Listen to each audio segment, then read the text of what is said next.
It can be incredibly empowering realizing Yeah, that it didn't start with you.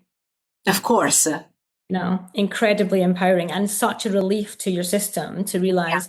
But often we're the ones, particularly people who go into healing professions, who carry it. Welcome to School of Shamanism, and I'm Giada, and this is my podcast and YouTube season 2, Many Paths, One Mountain. And today I've got the pleasure to be here with Liane Maitland from Inner Wilderness. Thanks so much, Liane. It's been really a pleasure to work with you in the past and to have you as a guest today. So, would you like to let us know what you do among the many things? Yeah. Thank you very much for having me and such a warm welcome. It's brilliant to be here and to see you again. It's been a minute. It's been a couple of years, I think. So yeah, where to begin?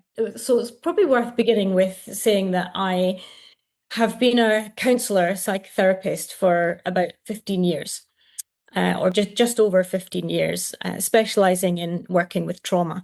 I trained in something called sensory motor psychotherapy, which is a somatic neurobiological way of working with trauma and stress. And my continued professional development, but also quest for learning about being human and what influences us and what we struggle with led me to train in a couple of other things, which is mainly what I do now. So I am a family constellations, or it's also known as a systemic constellations practitioner. And I also do something called ancestral lineage healing. So they're kind of different offerings, but they have a similar premise, which is that our ancestors are not only part of our past, they're also part of our present, and they influence us more every day than most of us would necessarily realize.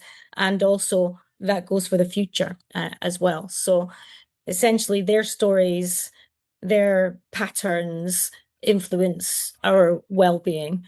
Influences the well-being of the living. Our Yeah. beliefs, our behavioral patterns on a personal, but also on a family and a cultural level as well.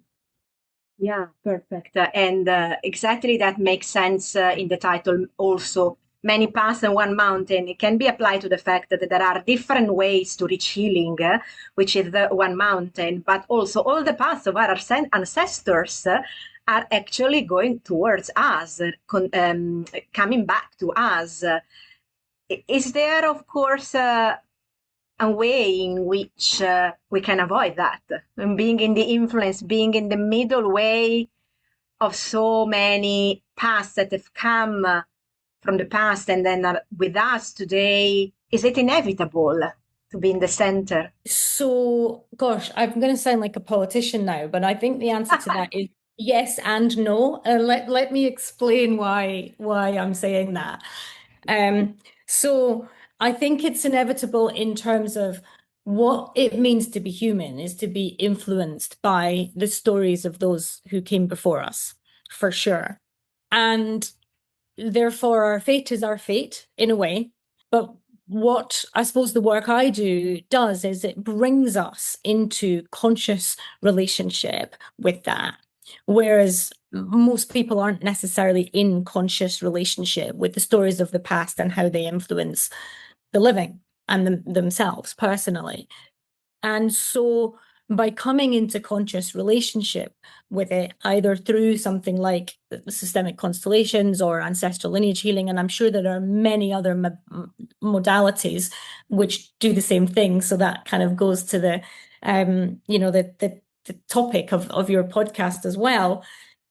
We can start to work more consciously with healing essentially in a way which can then change the direction moving forwards and bring healing not only to the past, and although you can't change what happened in the past, and also I should say, maybe we'll get into this a bit more, you don't necessarily need to know your ancestral stories in order to do this kind of work.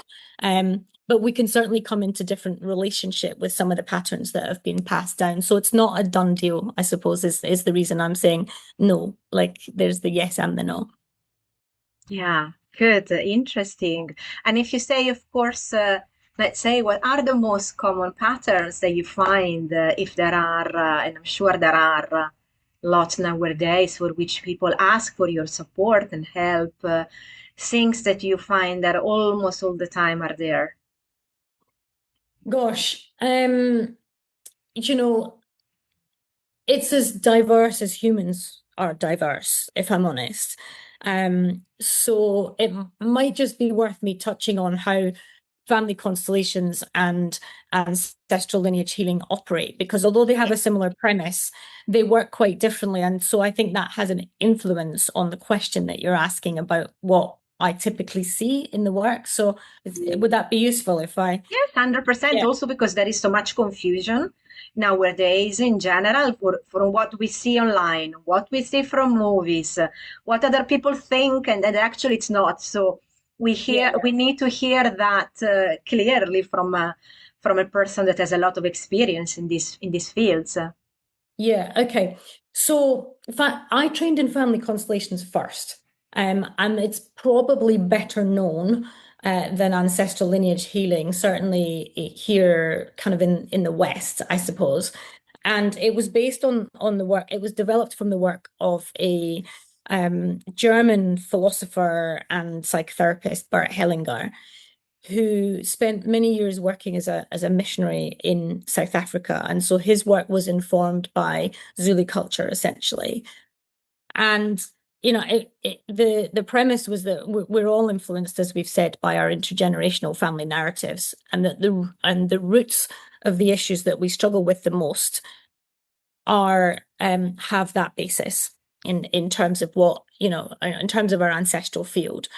And so the types of things that I typically see people coming with, and you can work either in a one-to-one basis or in a group as well. So I run workshops, for example, as well as seeing one-to-one clients, could range from someone saying, look, I really struggle with money. Interesting. I know you've just done a podcast on our relationship with money, particularly as spiritual practitioners.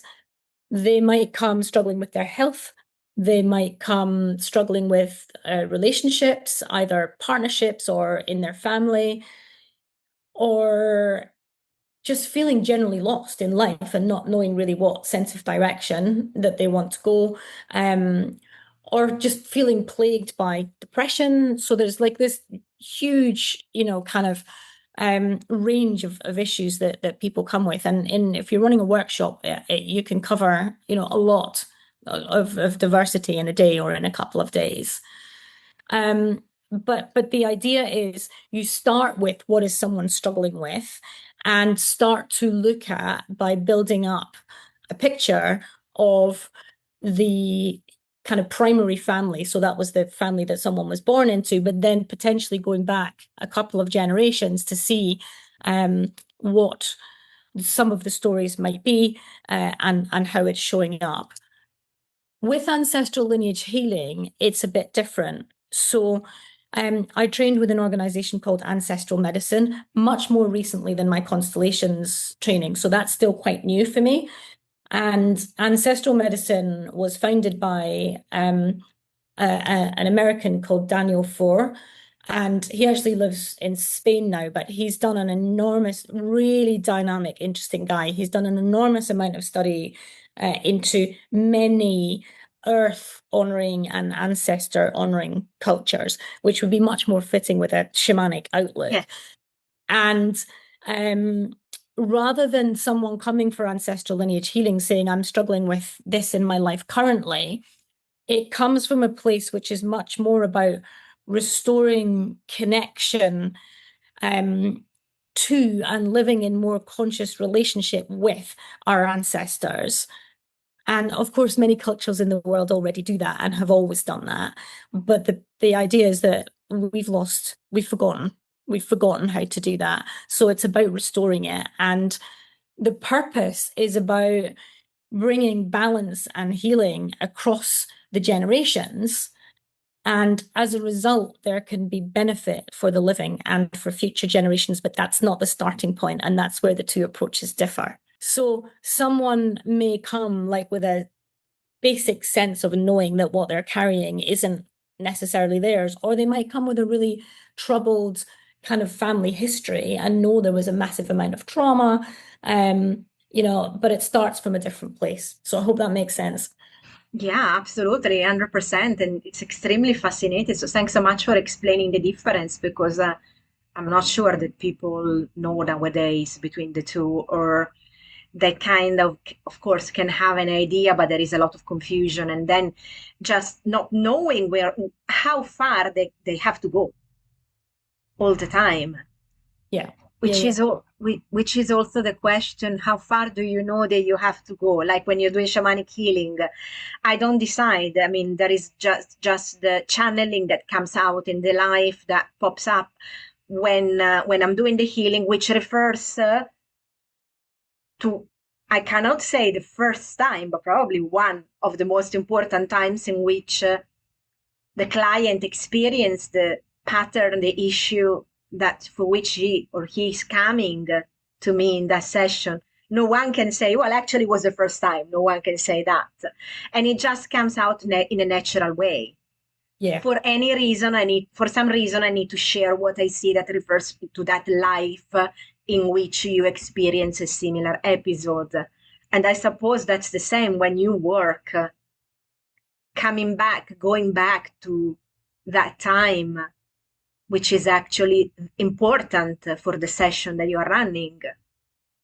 Yeah, I think that's true. And I suppose one of the reasons that I started to go down this route in the first place, like so many of us that work in a healing profession, we've had personal experiences, and then, that unfolds into study and offerings, was despite lots of counseling and psychotherapy for many years, one of the issues that I noticed was still bothersome in my life was, and I'm being quite open here, is that I was crap with money.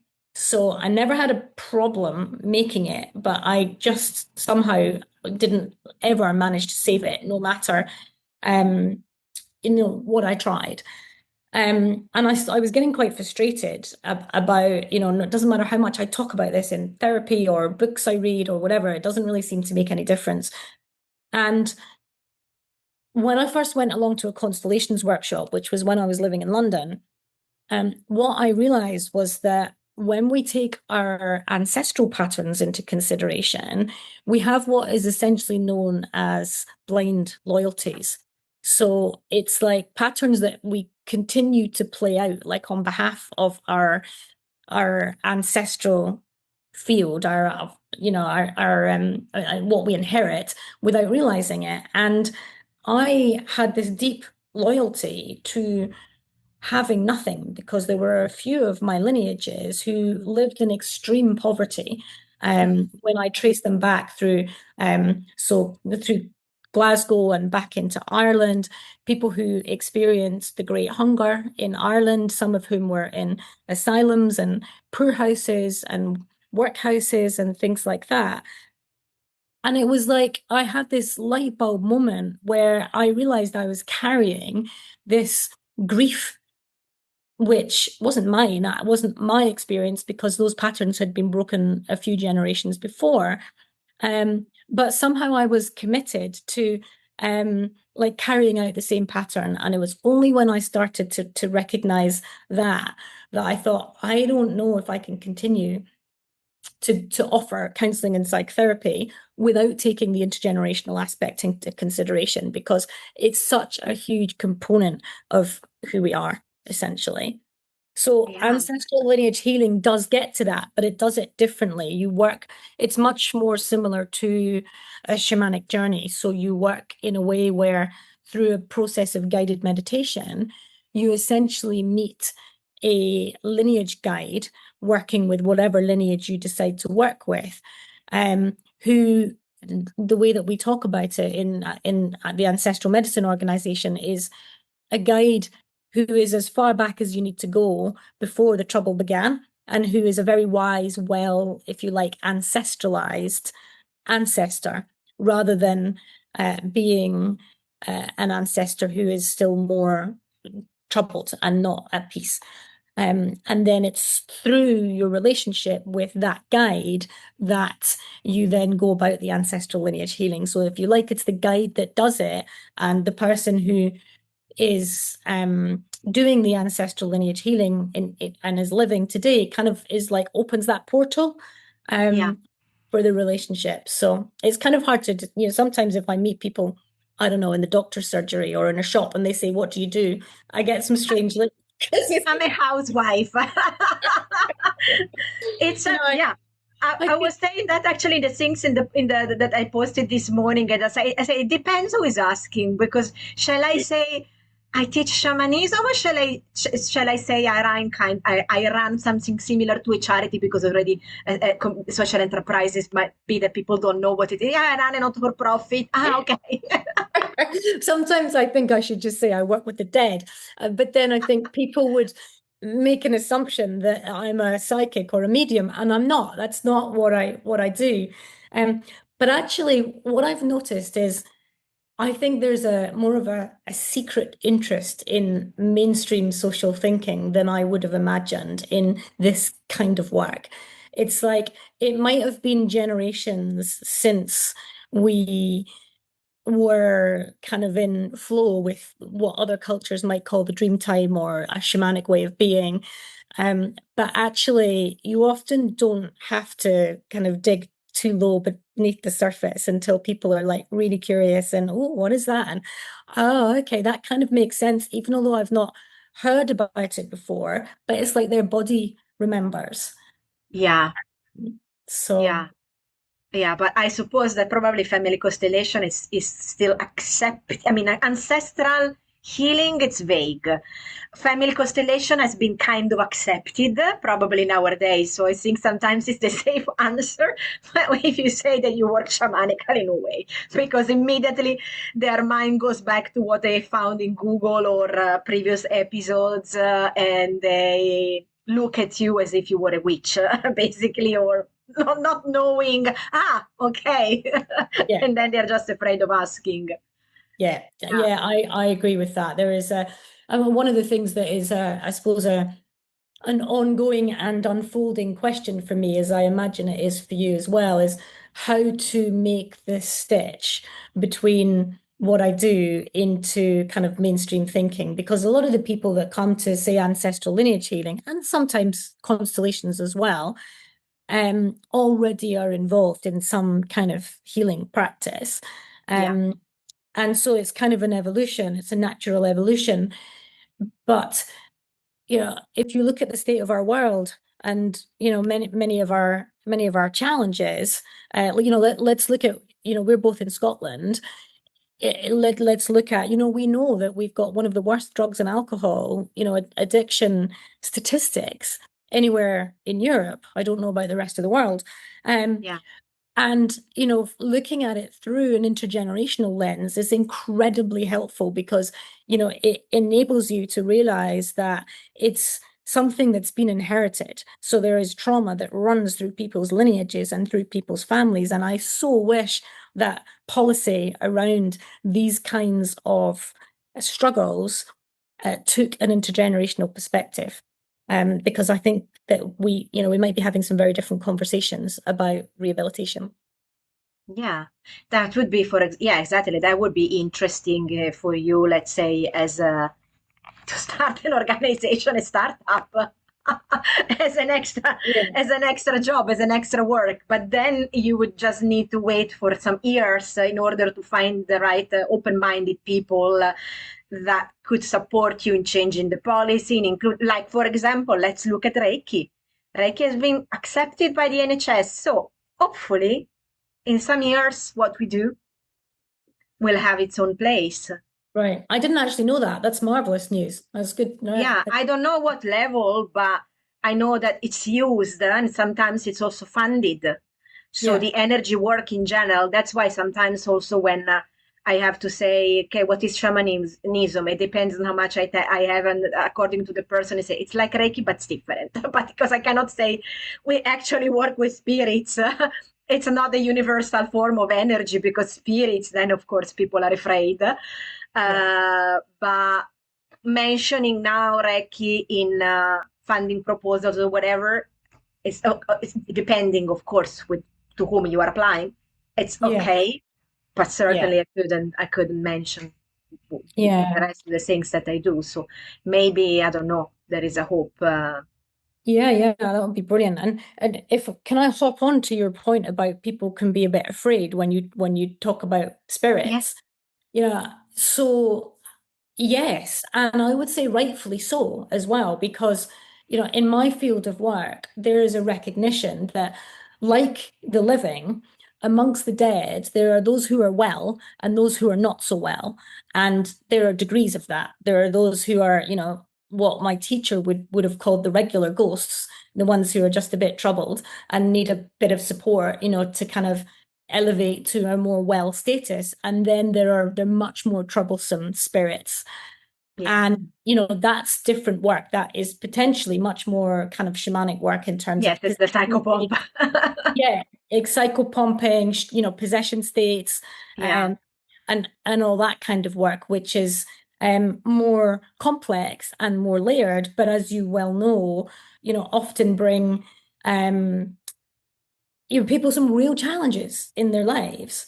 a lot. And so, but of course, as there is in shamanism, there's a very safe way to work in that respect. You don't just open your door to any old spirit in the same way as you wouldn't open your front door to any old, drunk who might happen to be hammering on it. Say, hey, come on in and stay for a couple of weeks. So there are safe ways, and that's partly, particularly in the ancestral lineage healing, but I take a lot of that into my constellations work as well. To ensure that, we're really, really working with ensuring that energetic space is both cleared and protected in a kind of Yeah. in a ritual type way, in a real discipline type way. Interesting, because when you think of ancestors, it doesn't come to me into my mind the fact of having fear, because you think my ancestors, they are connected with me, so they can't be so harmful like unknown spirits. Well, actually they can, but if you sometimes you don't think about that. You kind of think, okay, they're relatives of mine. They come through my line, so whatever they are doing, it's definitely not for the purpose of wishing me something bad. I don't know, compared to when you work to unknown spirits that have entered, let's say your house or whatever. Not necessarily they are ancestors. And so there is probably more fear when I need to go and do some house cleansing, because there is no clue about who is over there. Can be people that maybe they were living there before you, they were killed, or they Yeah, have come to haunt you from a past life. They have found you and they stay there yeah, till I don't know. I come there, I go there, I speak with them, I understand what needs to be done, and then the person needs to do the work so that then they can leave and find their peace. yeah. So Yeah, I think that's the kind of general understanding. And of course, our ancestors had their struggles too. And as there is in the living, we have, I don't always like this language, but kind of victims and perpetrators is a yeah, language that comes into constellations work a lot. I haven't heard it mentioned in ancestral lineage healing, but it's certainly the concept is definitely central to the work, is that actually, you know, we all have ancestors who either were you know, enacting some of those harms or who were on the receiving end of it. And, for me, probably the one that I've worked with the most with ancestral lineage healing is looking at the impact of colonialism. mm, So I have Irish ancestry, and I'd have what I would call native Irish ancestry, but I've also got incoming colonial British Irish ancestry. Um, and if you don't have to look too far into history to know that the colonial occupation of Ireland inflicted an enormous amount of harm. So that's the kind of thing, certainly in my experience, that's very common in many people's experience, wherever they are in the world, that they have in their ancestral field, which is essentially unresolved. So, yeah. Yeah. Yeah, I know, but I think for the highest majority of us, how many people really do ancestral work? Yes, Yeah. a lot, but not enough.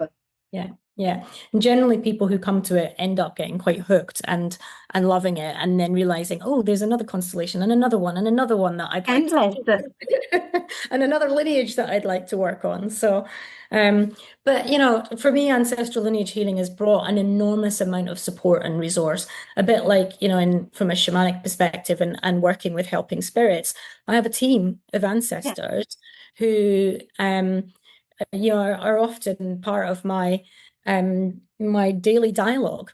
And it's, there's great wisdom and strength to lean into if we can learn how to work in that way. And that is what it is, it's just learning it.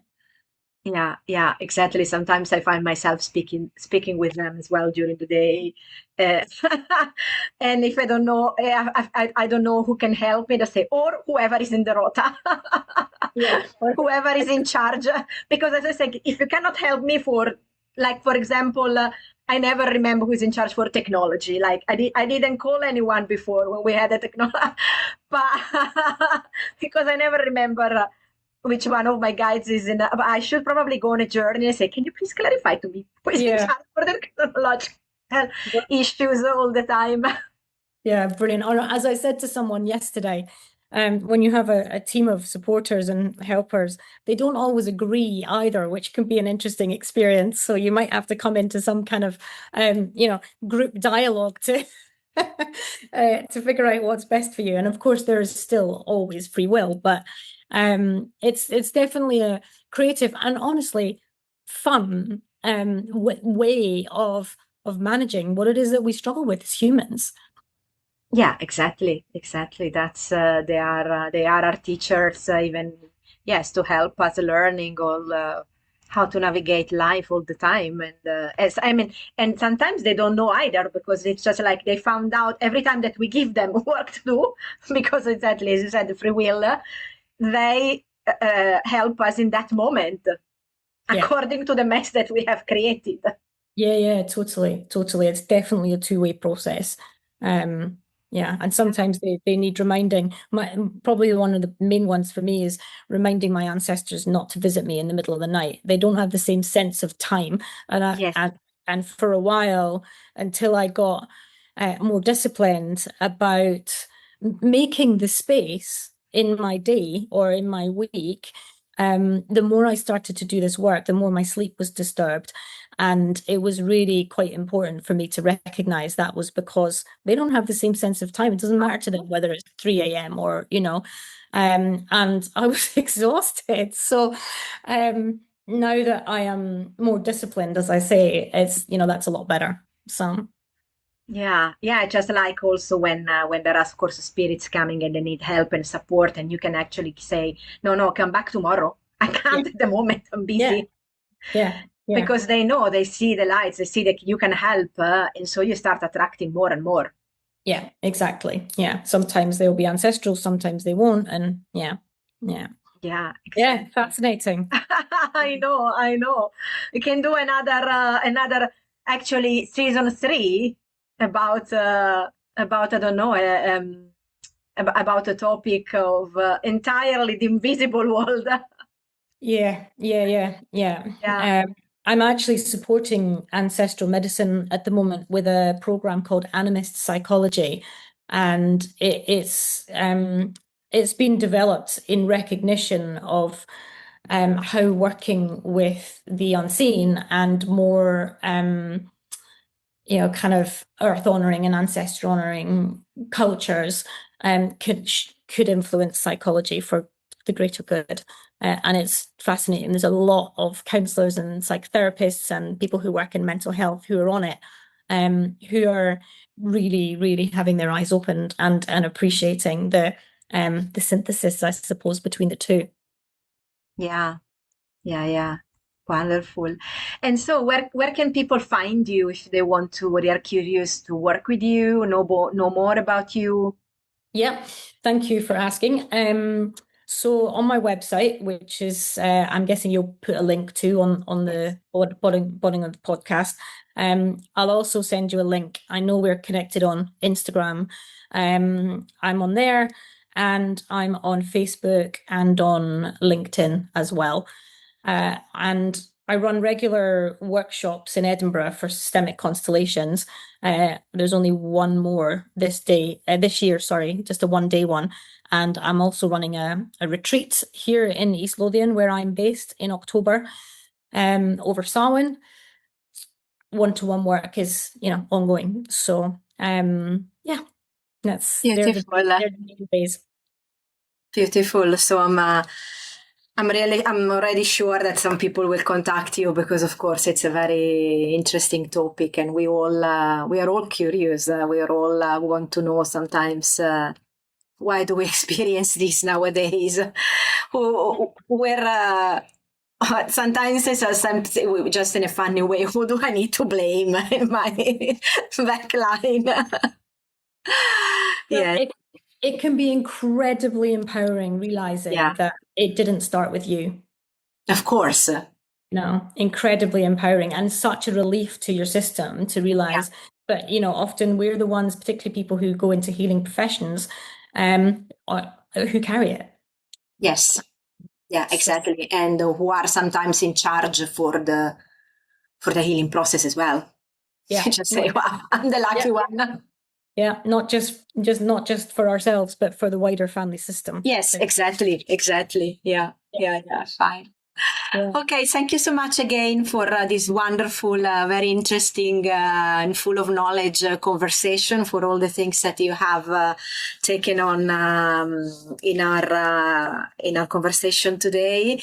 And I really looking forward to having you again in the next season with a new topic. Also, if you have any topics to suggest, feel free to do it. So we really hope to take more, and then by then maybe you will have another qualification on board, I'm sure, other studies, among the many things that you know.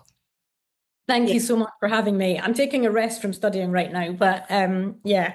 But in 6 months, season 3 will be in 6 months, so who knows, 2027. Never say never.